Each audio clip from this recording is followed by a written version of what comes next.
From CBS News Bay Area, this is the Morning Edition. It is a historic day in news all over the globe. We thank you for being with us for all the headlines yet to come. It's Monday, October 13th. Let's open up those windows and get this day started.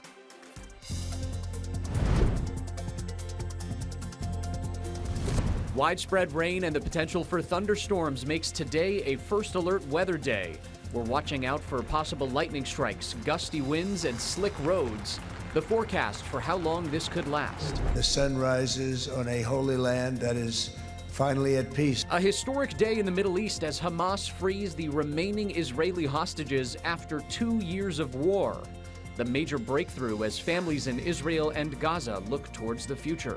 Local law enforcement knows how to police here in San Francisco. They know how to protect our citizens. San Francisco Mayor Daniel Lurie pushes back against calls by tech leaders to bring National Guard troops to his city. As thousands crowd hotel rooms ahead of Dreamforce, we dive into the debate on federal intervention. It was not its usual Fleet Week, though, that's for sure. And the absence of the Navy for this year's Fleet Week didn't stop thousands from enjoying the other highlights in the sky and on the water. The early signs for what it means for San Francisco's economy.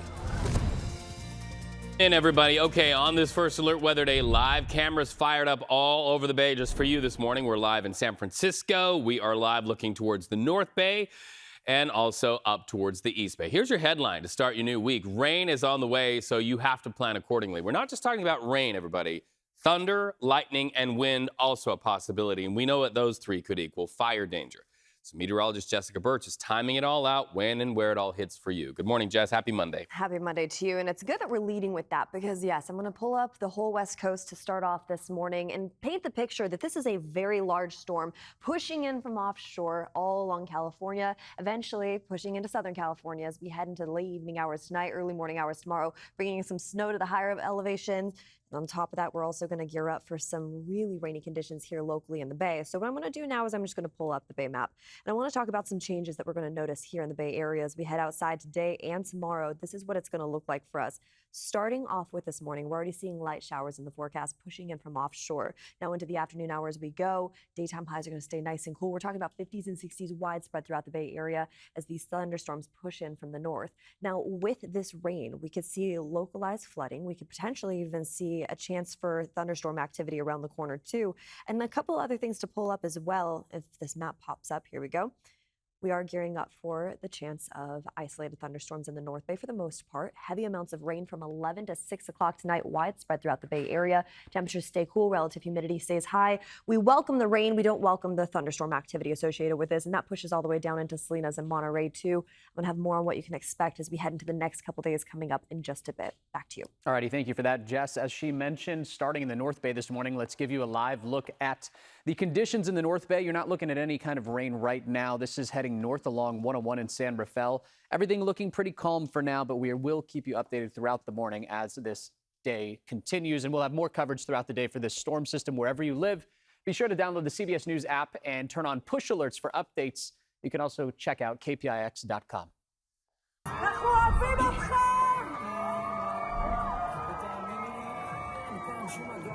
You saw the helicopter in the sky. It's now part of a world history story. Inside, some of the 20 Israeli hostages freed by terror group Hamas. Those hostages released this morning. They are on their way to the hospital for treatment. And as you see right there with the flags raised on the ground there, that's Hostage Square. The people in that square have kept vigil for more than 2 years that this moment and the sound of that jubilation would come.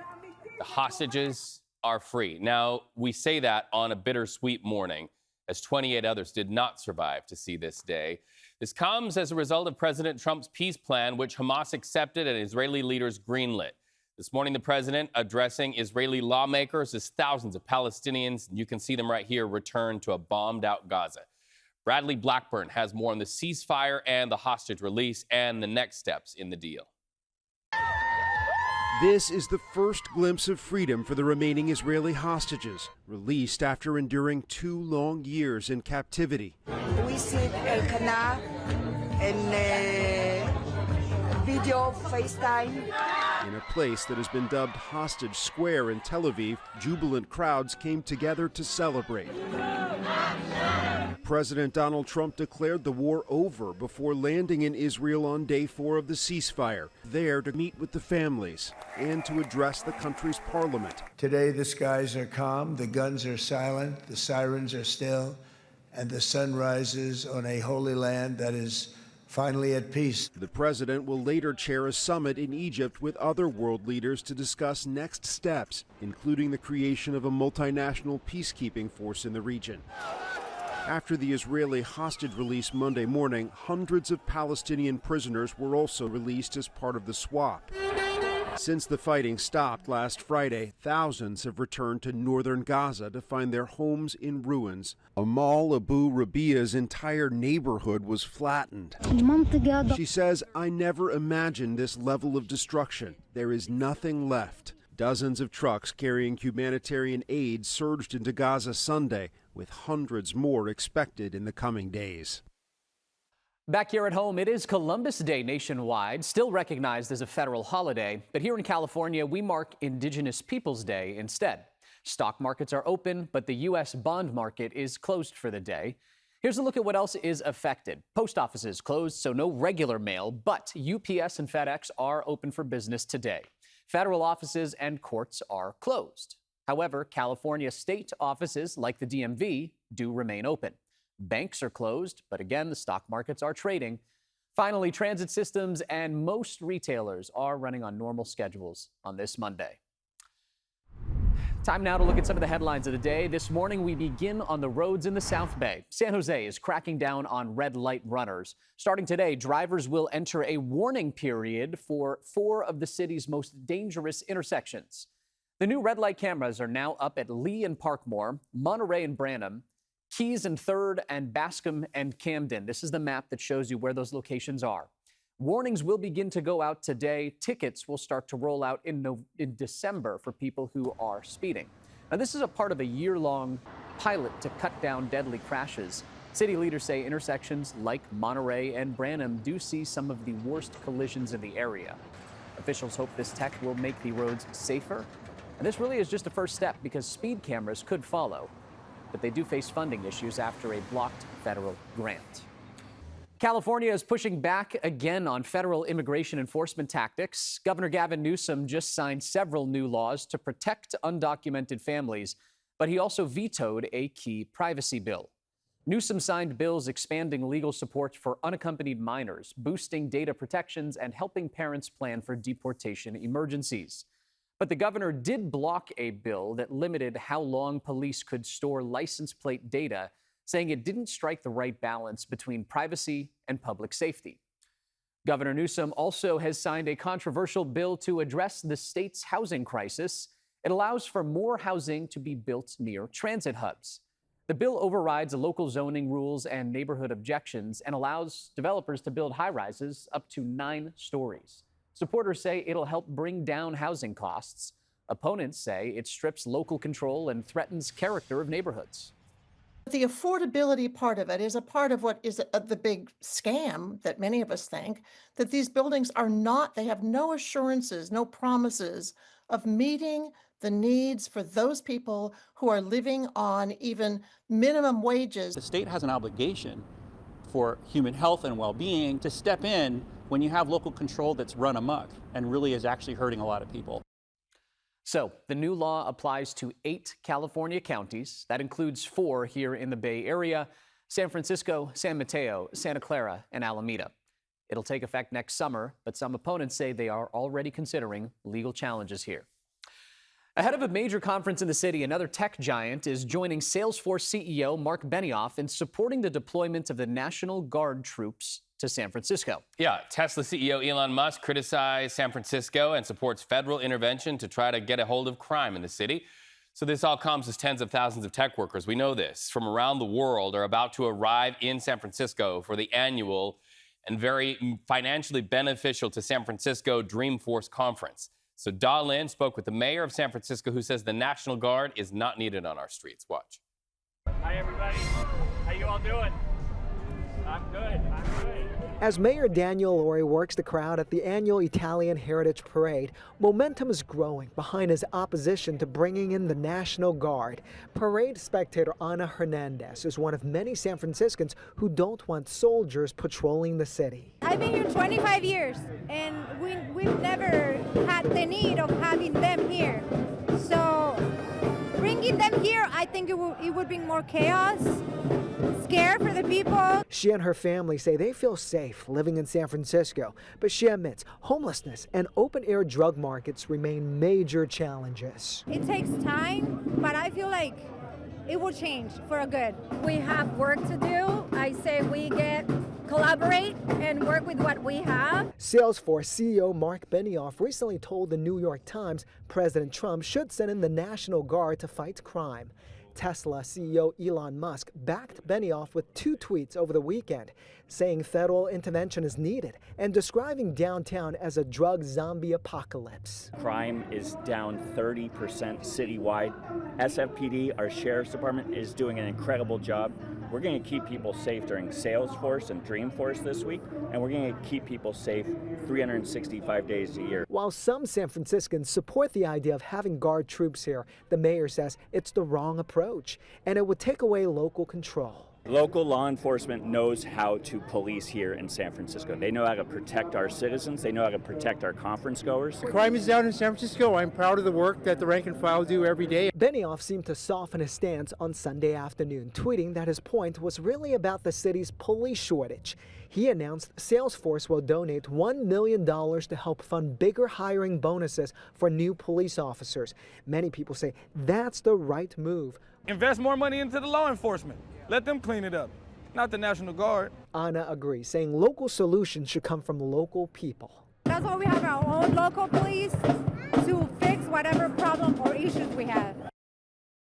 Well, the 3-day Dreamforce Tech Conference, known as Dreamforce, has thousands of visitors to Bay Area, and that is filling up hotel rooms. Pretty good news here. To get a key to one of those many rooms over near Moscone Center, you're going to have to dig deep. Look at our research here. Some $1,000 a night. In fact, that one, $2,400 a night, $1,400 a night. Pretty pricey. The San Francisco Hotel Council said occupancy rates are pushing 95%, which lifts the local economy, brings more businesses to downtown San Francisco.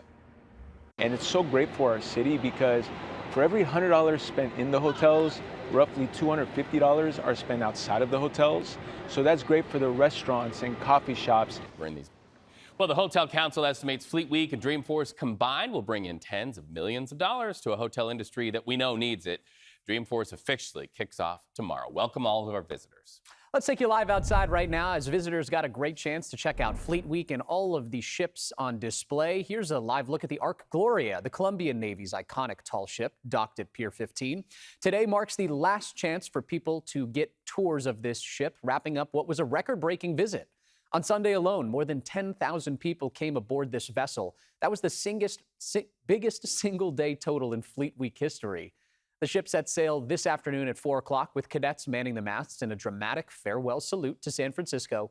This morning, you can still check out the ship. Tours start at 8:30 and they will go until noon. Max, I'll give you $100 if you go stand out there at the tip and say, "I'm the king of the world." That would be a pretty good bet. I'd take you up. 6:13 in the morning. Still no shouts of victory out of Washington, D.C. Your U.S. government still remains shut down today. And some lawmakers, well, they're looking to tomorrow. Today, they won't be voting. They're in recognition of the federal holiday. But they're also mindful before they vote of federal workers and when they could start to feel the impact in their wallets. And it also could impact California's pumpkin supply. As we head towards Halloween, pumpkin harvesters in Northern California are really scrambling to protect their harvest from an incoming storm system. And we're monitoring the rain closely. We're already starting to see some fall this morning in the North Bay. It's a part of a larger system I want to talk about coming up in just a bit, how it's going to impact us heading into this week's forecast.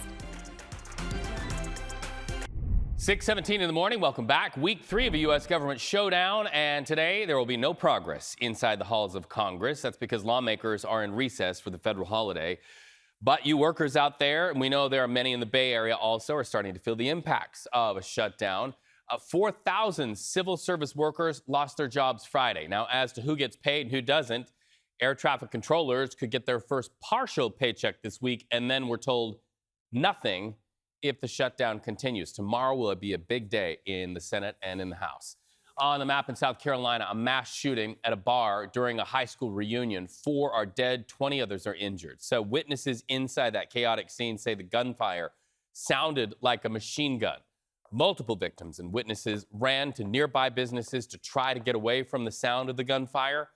Authorities say they've identified persons of interest, meaning more than one, but so far, even though they're giving it a pretty good shot at hunting for them, no arrest to report for you this morning. Well, thousands will fly into San Francisco for Salesforce's Dreamforce conference kicking off tomorrow at Moscone Center. But look at this, a major nor'easter pounding the East Coast could delay some of those arrivals. The powerful storm has delayed or grounded more than 7,000 flights nationwide, with the biggest impacts in New York and in Boston. Those are 2 major tech hubs, likely sending attendees to the conference. Forecasters say heavy rain, strong winds, and flooding will continue throughout the day. Well, right now it is that time of year when pumpkin patches are packed with families celebrating fall with hay rides and pumpkin picking. With wet weather on the way, however, pumpkin growers are really scrambling right now to prevent damage to their harvests. Ron and Susan Deloso have been growing pumpkins for more than 3 decades at a farm in the Manteca-Lathrop area. They tell us it is the largest pumpkin growing region in the nation. Gourds grown there helping supply the entire West Coast. The farm is a part of a growing agro-tourism business in the area, welcoming crowds for hay rides and tours and pumpkin picking, of course. So when rain is on the way, they really have to get ready. We have everything weatherproof, so certain rides will cover up, and then as soon as it stops raining, we'll uncover them. But we have a lot of gravel and a lot of walkways on site, so pretty much everything's still accessible, and the parking lot is paved. So we make it through the rain pretty easily. A nearby farm in Tracy plans on remaining open, rain or shine, but they will be covering all of the hay bales to keep them as dry as possible. All right, taking a live look outside on this beautiful Monday morning as we level set for a brand new week. There's Grace Cathedral all lit up. Pretty soon, Mother Nature's going to best that and say, hey, how's this for one big bright light in the sky? Here's Jess with the weather. All right, well, let's time the storm out. A couple things to mention from 11 a.m. to around 6 o'clock tonight. That's the biggest concern for any thunderstorm activity and some of the heaviest rain we're going to see widespread throughout the Bay. But let's paint the picture just a little bit wider. I'm going to pull up the whole West Coast. What you see next to me is the Bay Area. And as I turn on the map, just to kind of paint this picture, this area of low pressure that's swirling its way into the California coastline, it's going to do a lot of things for us, bringing thunderstorm activity today throughout the Bay. On top of that, it's bringing snow to the Sierra. It's going to bring in some gusty conditions widespread throughout our whole state. And of course, a chance for thunderstorms in the evening hours tonight means a chance for fire weather potential to be the case here widespread throughout the Bay Area. So what I'm going to do now is I'm going to pull up the zoomed in version of the map just to kind of paint this picture a little bit closer, time the storm out, because around the afternoon hours today from 12 to around 6 o'clock, that's when we see some of the heaviest showers form. And on top of that, this is bringing in some cool weather too. Let's zoom in a little bit closer. You're seeing 60s and 50s on the map widespread throughout the Bay. And as the storm comes in from the north, it's actually going to be bringing in some of the coolest weather for our friends up in the North Bay. Places like Napa and Santa Rosa this afternoon holding on tight to 50s while we have 60s along the coast. Usually it's reversed during this time of year. Now this rain, it's going to amount anywhere up to around 1 inch in total in certain microclimates, and we're monitoring that closely as we head into the coming days. It's expected to dry up as we head into our Tuesday evening, Wednesday morning forecast, but we could still see some lingering showers right around the corner. You see the timestamp at the bottom of your screen. The bulk of this rain happens as we head into the afternoon hours today, so we're monitoring that closely. Let's take a look at the next 7 days, though. Starting off this week nice and stormy with cool weather in the forecast, we start to warm up and dry up as we head into the next 7 days. Suddenly, we're seeing sunnier skies by Thursday and Friday. A return to the 70s, too, for our friends in the Bay. Now, you make your way over into our inland spots where we're seeing 50s today, all the way up into the North Bay, widespread throughout Wine Country region. We'll jump back up into the 80s around the corner as we head into this week. But yes, we are starting off this week with first alert weather conditions, meaning a chance of thunderstorms in the forecast. We could see lightning today, which, of course, fire weather concerns are at the forefront of our mind. And then on top of that, we're also potentially going to see some hail in the forecast today, too, with some of those larger storm cells. I'll have more on that coming up in just a bit. For now, back to you. All righty, thank you for that, Jess. Let's take a look now at some traffic this morning. Good morning to you if you're here in the Bay Area and just joining us. Let's get you rolling on those roadways. Here's a live look at the Bay Bridge Toll Plaza. We are seeing heavier backups than usual on this Monday morning due to an earlier crash that blocked the 3 right lanes just before the Fremont Street exit. So expect some stop and go as you head into the city today. Zooming in on our traffic map right here, you can see speeds are as low as 10 miles an hour on the bridge there, so definitely allow for some extra time. In the South Bay, things are moving along pretty well so far. Both northbound and southbound 101 are clear with no major delays or issues to report at this hour. And a heads up for public transit riders. In honor of Indigenous Peoples Day, San Francisco Muni is running on a Saturday schedule today. So make sure you plan ahead and check Muni for updates. That is a look at your morning commute. 6:22, a tough day for Niners fans. The Niners losing a star player for the season after Sunday's matchup against the Buccaneers. Hurts my teeth to say the Buccaneers this morning. Matt Lively will have updates on All-Pro linebacker Fred Warner. That's coming up in our Red and Gold Report.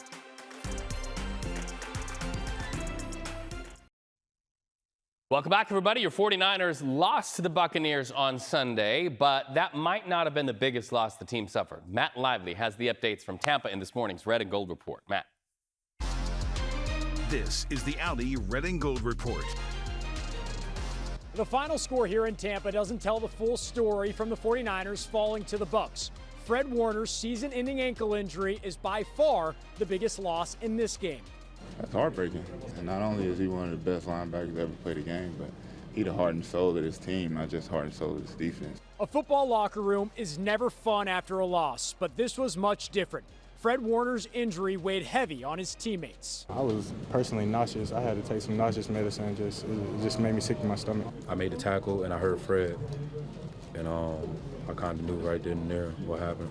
Even after the injury, Warner's captain duties weren't over. He addressed his teammates in the locker room after the game. Just to sum it up, just next man up. Don't worry about him. He gonna be back and stronger than ever. But just keep fighting for him. That's Fred, though, man. Fred will never let you see him down. Even in the midst of what he's going through, he wanted to address the team. He's that type of guy. For the Red and Gold Report, I'm Matt Lively. Still ahead, it was a scaled-down Fleet Week, but still it brought a lot of visitors to see the jets in the sky. Was it enough to keep neighborhood businesses through the slower tourism months? What they're saying, still ahead.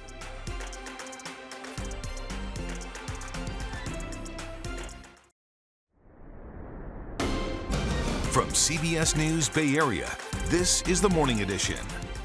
Looking live right now to beautiful Bay Area. There's the start of the sunrise starting to bounce off of that cloud deck this morning, and it is a first alert weather day. When you have a cloud deck, we get Jess on deck. Good morning, Jess. And good morning to you. It's going to be a wet, cool, stormy day for us today here in the Bay Area. The big concern as we head into this afternoon is the chance for lightning right around the corner, which after a really dry weekend and warm weekend here in the Bay, which was great for Fleet Week, we're a little concerned when it comes to fire weather potential. And this is part of a larger storm system, bringing in some snow to the Sierra, stormy conditions all throughout our west coast as it starts to push its way into Nevada right around the corner. So what I'm going to do now is I'm going to pull up the local map, and I want to show you what that's going to do for us. I'm going to replay this. You see the timestamp at the bottom of your screen. Just how large the storm is from 11 a.m. all the way to 6 o'clock into this afternoon. We're going to monitor those rainfall totals closely and take a look at this also. I mean, you take a look at their daytime highs. We're talking about 60s and 50s in the forecast. The more north you go, the cooler it gets today. As we head outside, we're gearing up for 50s up into wine country. We see 60s widespread throughout the rest of the Bay Area. We're just going to play this one more time. You see those storms pushing in from offshore.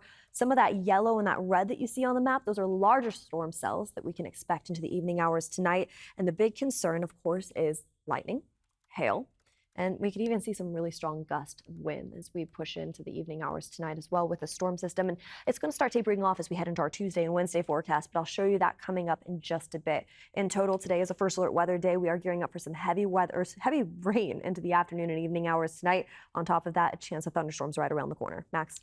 Thank you for that, Jess. As she mentioned, everything's going to begin in the North Bay. So let's bring you live outside to get a look at the conditions in the North Bay right now. This is a live look at a drive heading south along 101 in San Rafael. Nothing to report rain-wise just yet, but we will be keeping our eyes on this all throughout the morning, and we will have coverage all throughout the day for this storm system wherever you live here in the Bay Area and beyond.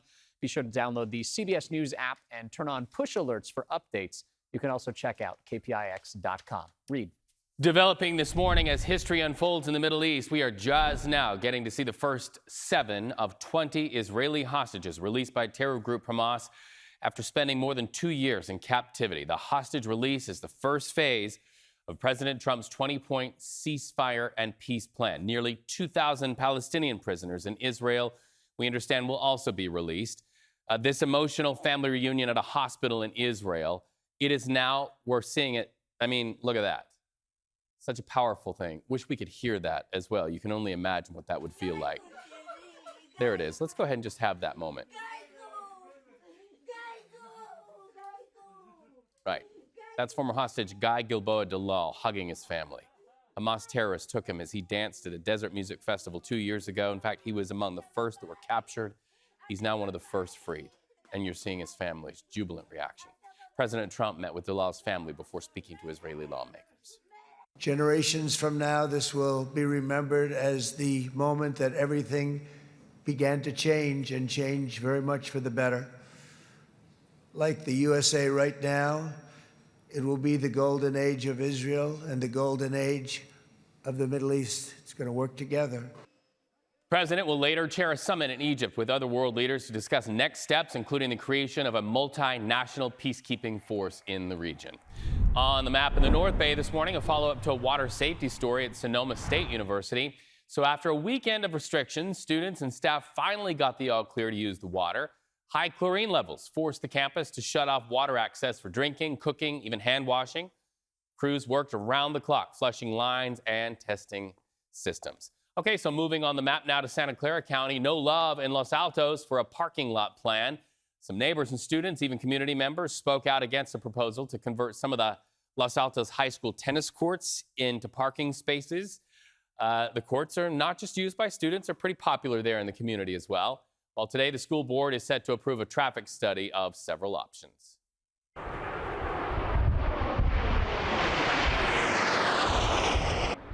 Those were the Canadian snowbirds that thousands of people came out to see across the Bay Area as a part of Fleet Week. The roar of the jet engines really was the highlight of the air show this year after the government shutdown grounded the Blue Angels.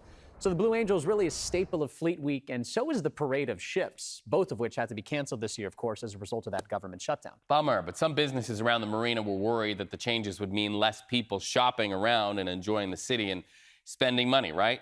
Amanda Harry shows you there were some pretty mixed results down on the ground.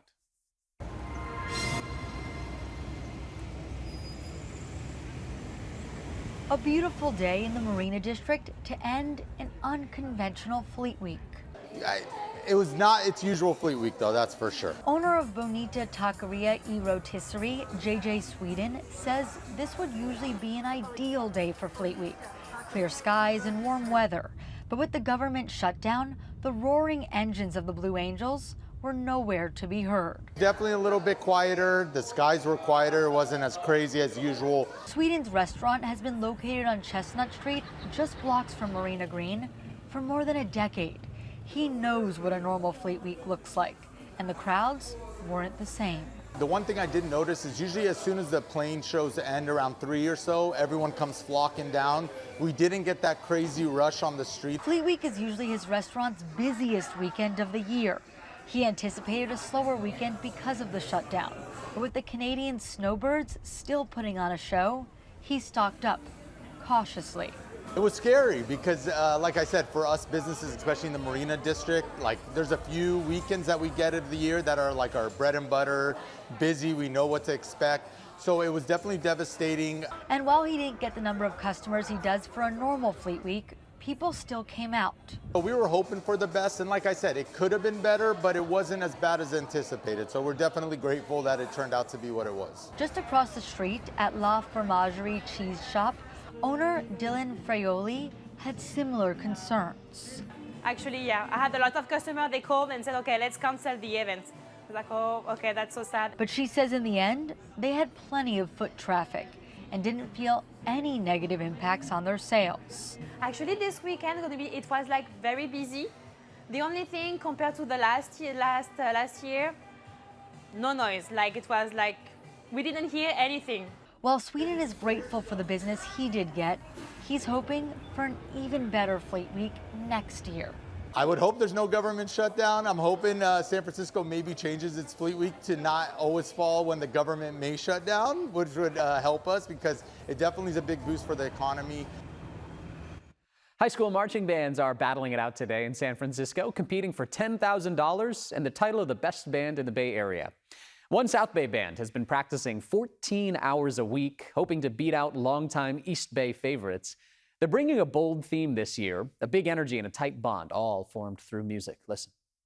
Powerful thing about practicing, it's like we're all with each other, and all it's really that family, that type of bond we get in marching band. Gate Park Band Shell this morning from 9 till noon. An October tradition getting underway right now in Half Moon Bay. We are live at the World Championship Pumpkin Weigh-In, a parade of gigantic gourds coming in by tractor and flatbed. Some of the contenders even have to be hauled in by forklift.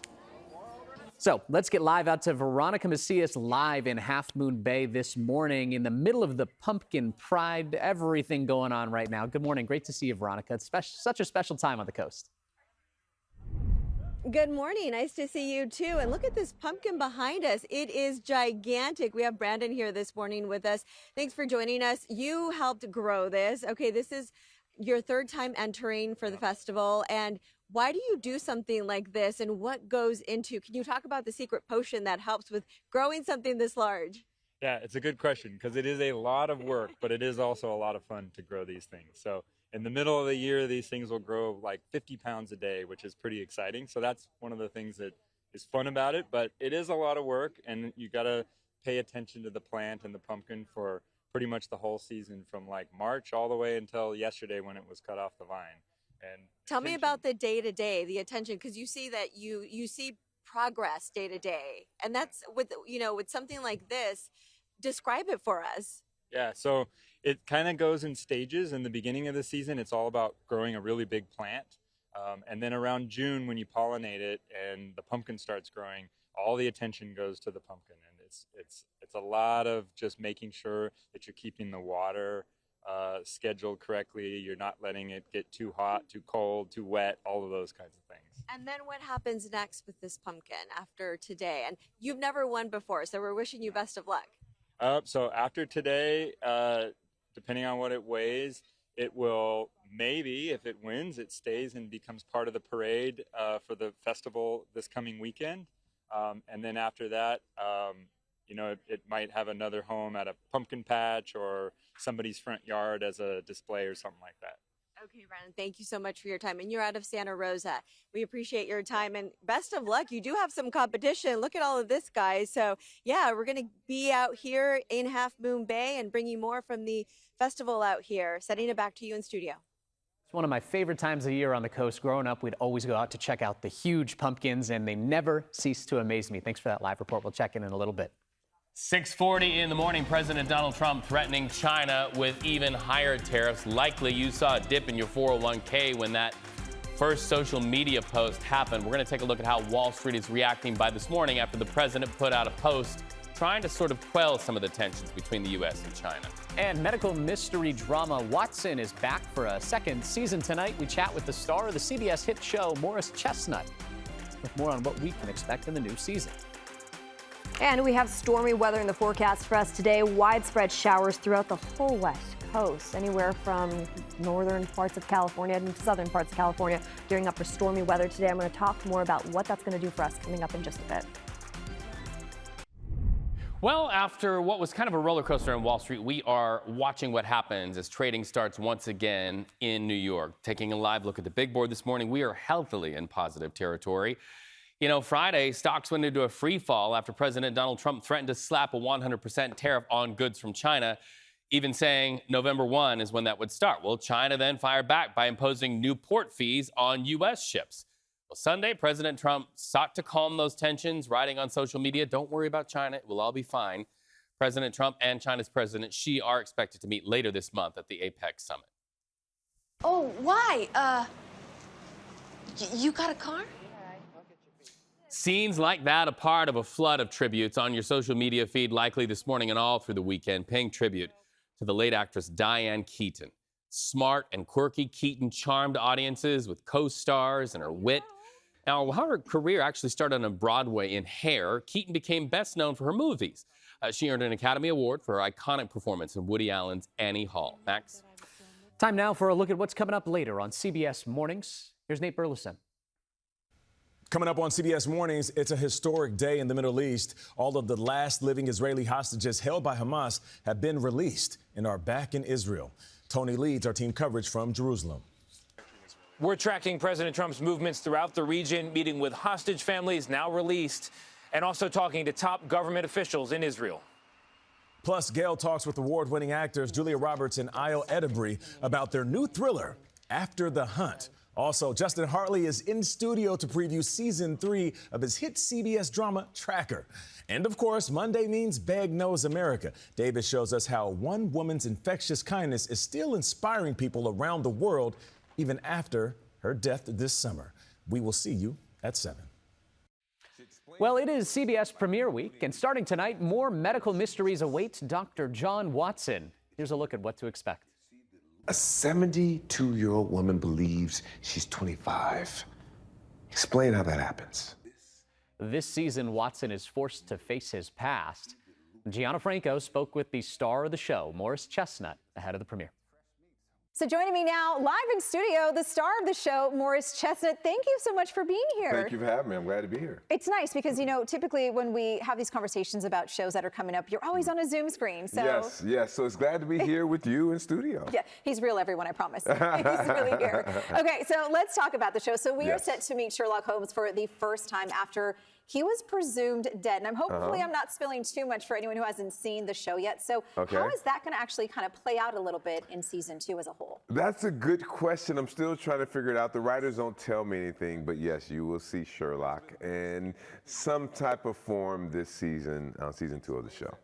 Doing medical dramas looks hard. Like, how do you kind of, you know, wrap your head around just some of the terminology and just making it so believable? That is, I think that's the biggest challenge, because on other type of, I don't say regular shows, but a typical show that doesn't have medical terminology, for me, I'm diagnosing patients. I'm giving all these, like I said, the medical terminology. And the challenge with that is I have to be accurate. Yeah. I can't fudge it. You know, I have to know exactly what I'm saying. I have to be clear with the diagnosis, and that gets very challenging. So it's almost like it's just another aspect to doing a television show. I have to get my lines down, understand the scene, break down the scene, but understand this medical terminology and what I'm saying. Yeah, I mean, so much just preparation obviously probably goes into that. I would have Google and AI in my back pocket, like, what does that mean? But see, here's the thing too, is that so we have to have not only just understanding the terminology, but pronouncing the terminology. So we have these, you know, we have to have we have doctors and everyone on staff, and they give us the correct pronunciations. I still say it wrong sometimes. I still have to go in ADR and say the right, say the term the correct way. I just did that yesterday. You're human. I'm human, We're yes. all human. All right, so you're here in the Bay Area. Yes. So what are you going to check out while you're here? I mean, obviously, hopefully this is not your first time in Oh, San no. Francisco. Okay. I've been in San Francisco before. Yeah, I love it here. I love being in San Francisco. Just the energy, the streetcars, the history. And Silicon Valley here is out this way. So I just love being out this way. All right, well, there's plenty to do. We are so glad you're here. And what are you most excited about for season 2? Season 2, well, first of all, I'm really excited. Our very first episode, which comes out October 13th here on CBS. It's such a great show. You bring intrigue, mystery, a little bit of levity, but those heartfelt moments too, which are so important. Yes, and thank you. Yes, there's going to be more levity. There's going to be more mystery, and like I said, a lot of emotion. Like the first episode coming out on October 13th. Here on CBS is a very emotional episode. I mean, I see it, I get chills, I tear up. I know people have cried, so it's a very emotional episode. All right. Well, I'm a little emotional because you're in studio. I'm happy to be here. Thank you. I'm glad to be here. Yeah. Thank you so much. And yeah, don't forget to catch Watson on CBS and on Paramount Plus. All right, Gianna, great interview. Thanks so much. Let's take a live look outside on this Monday morning. It's a first alert weather day. You see those clouds up in the sky. They have plans for you. So guess what? Jess is putting the foot in the door and saying, I'm going to help my people plan.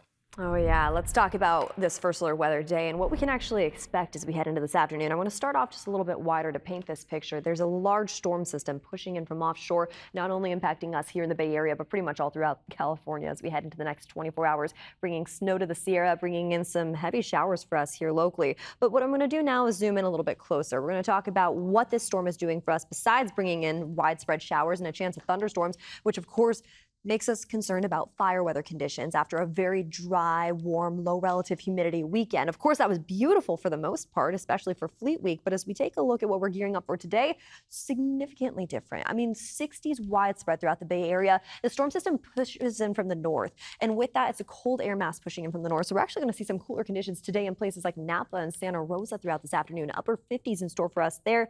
I'm going to drop the temperatures and I'm going to show you something else. As we head into the next 24 hours, the winds are going to get gustier too as the storm cell pushes in from offshore. So what we're gearing up for today is stormy weather widespread throughout the Bay Area. Winds pretty gusty into the afternoon hours today too. You have that timestamp to the bottom of your screen. And then to add to that, we're also going to see some really rainy conditions around the corner as we head into the evening hours tonight. Here's where we're at right now. As I pull up our first alert Doppler heading out the door this morning, for the most part, we're off to a dry start. That is going to look a lot different, though, as we head into the next 24 hours. This is just the first band of light showers sweeping through. The heaviest conditions are expected today from 11 a.m. to 6 p.m., and that's when we can see the thunderstorm activity, too. So today is the rainiest and coolest day for us here in the Bay Area. We're going to start drying up a little bit more tomorrow with lingering showers on Tuesday. We'll start to see drier conditions into Wednesday and Thursday with sunny skies on tap for us as we head into this weekend. I mean, look at right around the corner. We're back into the 70s in the Bay for our daytime highs. You head over into the inland spots like the East Bay, the North Bay, holding on tight to 50s today. We'll actually see 70s by Thursday, 80s heading into this weekend with sunny conditions right around the corner. We'll keep you updated on that first alert Doppler. Like I said this morning, it is still cool and cloudy out there right now. We are continuing to monitor that rain closely here in the Bay. We're expected to see anywhere up to around an inch in total in some of our microclimates. So we'll have more on that coming up in just a bit. For now, back to you. All righty, we'll look forward to that. Thank you, Jess. Let's take you live outside now for a look at the Bay Bridge. Metering lights are on, and it is still slow and go traffic heading into the city. We have two crashes to report on the Bay Bridge this morning. One is westbound 80 after exit 8A at the Toll Plaza Road. The other is just past exit 4A at Treasure Island Road. Take it slow out there and expect some delays. Heading into the Richmond-San Rafael Bridge starting at 7 o'clock this morning, there will be a lane closure on eastbound 580. Be sure to plan ahead and allow yourself some extra time as you head out the door this morning. And a heads up for Muni riders, because of the holiday today, Muni is operating on a Saturday schedule. So make sure you check your timetables for updates before you head out the door. That is a look at your morning commute. Well, for the first time after Californians greenlit making the Hindu Festival of Lights Diwali a state holiday, the Alameda County Fairgrounds came alive over the weekend. So much fun, a lot of beautiful dancing, music, and food. As California goes, so goes the nation. And we have been successful not in spite of our diversity. We've been successful because of our diversity. With Diwali now on the state calendar, many say it's a step forward in celebrating California's rich and even growing cultural diversity. Hey, to that point, the Italian Heritage Festival and Parade took over the streets of San Francisco this weekend. So much fun. That celebration of Italian culture with your community station in North Beach. That's up next. And let's take you live outside on this Monday morning with a beautiful look at the San Francisco skyline from our Treasure Island camera. You can see the clouds rolling in. Jessica Birch will get you up to speed on all things weather when we come back this morning.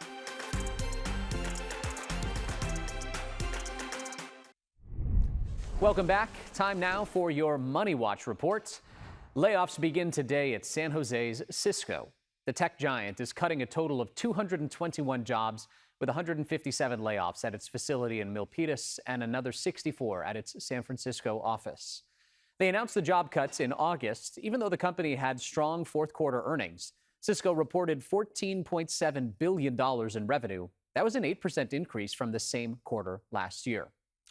Well, if you've noticed international packages taking longer or not even arriving at all, you're not alone. Global mail traffic to the United States has taken a major hit. 5 weeks after the U.S. ended its tax exemption on low-value packages, international postal traffic remains down about 70%. Many countries still haven't resumed shipments.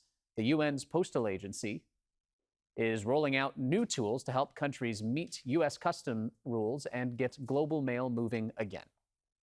I'd like you to meet Ares, the ultimate soldier. Now let's take a look at the weekend box office numbers. Disney's Tron Eras has a few bugs to work out. The third film in the action franchise opened at number 1, but just brought in $33.5 million. That was well below its $45 to $50 million projection and the 2010 debut of Tron Legacy. Comedy Roof Man landed in second with about $8 million, while One Battle After Another dropped to third, earning just over $6 million.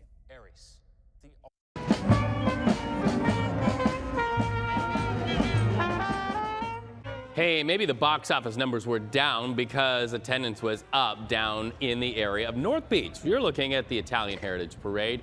So exciting out there. Listen. Oh, this is Italian heritage at its best right here. This is as good as it gets. I'm Italian. Viva Italiana! It's great to see our culture out in full force and everybody being able to appreciate it. Hey, I eat leftovers. I'm just saying, North Beach. You're just a stone's throw away from where we are. The first Italian Heritage Parade took place in downtown San Francisco, proudly in 1869. It is, by the way, considered to be the oldest parade of its kind in the entire United States. I first fell in love with North Beach, Max, because of you. I remember visiting here after you moved here and saying, I love North Beach. It is one of the most quintessential San Francisco neighborhoods. I can never rank them all, but North Beach will always have a special place in my heart. Don't you have family who has or had a restaurant near that area? No, not near that area. We always would go to a bunch up there, but Half Moon Bay. But he knows the good food. A few good spots. All right, coming up, the city of Oakland serving up style and culture over the weekend as well. We're going to take a look at the display of events highlighting so many people's creativity. And your favorite neighbors are back for one last time. We're live with one of the stars of the CBS hit comedy, The Neighborhood, with more on what you can expect from the final season. Let's go live outside right now. Beautiful view of the Bay Area. We hope to see you. Hop on over to Pix Plus 44 Cable Channel 12.